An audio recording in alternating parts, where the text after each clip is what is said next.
Hello and welcome to Roll of the Dice. My name is Rob Stewart from Rob Stewart Photography. Today we're going to talk about the use of a sandbox in making forced perspective.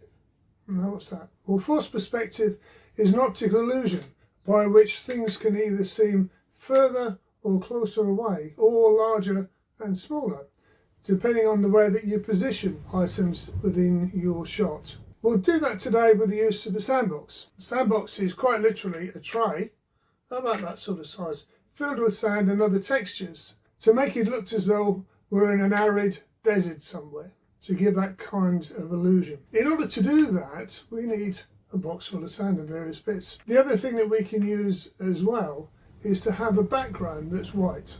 Now that's particularly useful because then, when we want to put it into post-processing, we can change the background. The background's white, we can put another sky on there. And that works quite well, not just for using with a camera, but also using with a phone. And we're going to be using that quite a bit today. We'll be looking at how our phone can do that, how we can set up a normal smartphone to look like it's a pro shot, looks like something that could be really good. And that's handy because once you've got the ideas and the principles of doing that, you can use that particular forced perspective for any type of illusion that you want. We're going to use a little truck, something that was bought by my grandchildren some years ago, and we're going to put that next to just a little plastics, one of those print-out little shacks that you can do. You can just cover it in cardboard, and we'll give the illusion of that being in a lot of distance compared to the actual shot itself. And as we go through that, you'll see that we can not just be used with a camera, which we'll use, and for that particular one I'm going to use a macro lens because that really helps with that. But the settings that you can have on your phone, the phone I've got here is a Samsung, and with that in the camera side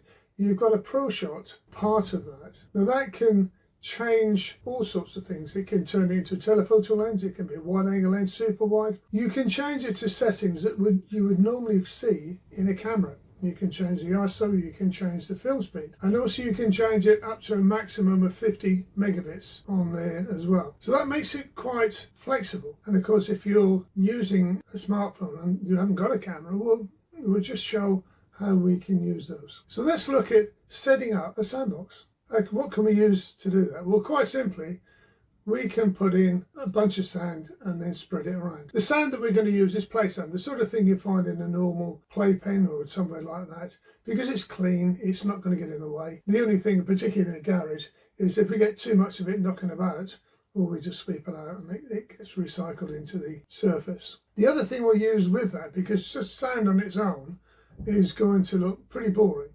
So we've got also there that we use is some horticultural grit, which you can spread around. And then you can recycle that because at the end of the day, get an old type sieve, you can sieve out the sand and leave all the other bits as well. The other useful thing is that you can deposit things on top. You can put toothpicks, that sort of stuff, and you can also cover the bases that you use as well. We'll look at how we do that in a little bit, but let's go set up a sandbox. First thing to do, get some of our sand and spread it along the tray. You'll notice I've put a little bit of foil just inside there. That's so that if you want to, you can put a little illusion of water or something, a water's edge beside that. So nevertheless, give it a go, and that's what we're going to try doing. We're going to just cover the cloth either side of the tray just with a piece of black so that when we take the photograph, it just covers everything over. You only get to see the parts that you really want to see. As you gradually fill back the sand up to the edge, it gives us the chance to be able to hide some of the edges out from the photo and just smooth it. Now I use a little brush just to do that. That can just keep things, and you can sweep away from bits that are getting in the way. Just with a toothpick, you can just draw roughly where you want things to be. So you've got an idea of where pathway perhaps you're going to use and how you can size that out so that it fits where you want them to go. I'm going to take some of this grit, this horticultural grit that you can use just to lay out a path, just so rather than just see sand, you have some texture within that. Now you can lay that wherever you want. You can put it nearer to the picture, further back from the picture if you want. Lay it around until you're right. At the end of the day, when you finish with all of this, you can sieve all of the sand back out and you can recycle all of that grit. So it's not a bad thing to do. Once you have put some texture in there, you can then play around, can't you? You've got the little truck that we've got, and you can play around to put it in the position that you'd like to, so that you can take a photograph of doing that and push that force perspective. So that chunk of rock at the back there would look like something much bigger if you got it at the front. At the front of our sandbox, we've got a piece of board that we've textured. We put some sand on it. We put some of that grit on it as well.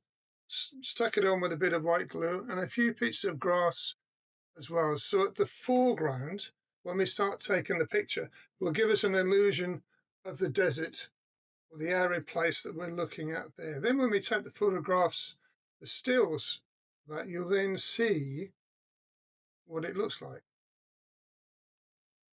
So that piece of board then is pushed into the foreground, filled back so that it covers it and hides the rest of the sandbox. And it gives you the illusion of a piece of arid desert moving on from the front of the picture down through the background.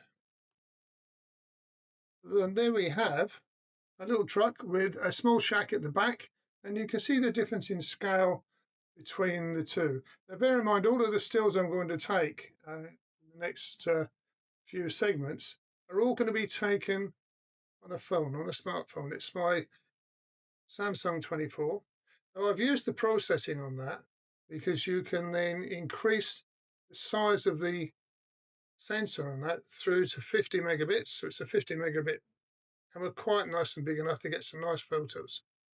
Now when you lay it flat, you can then move along the front of the diorama board that we've got then to be able to position exactly where you want it to go.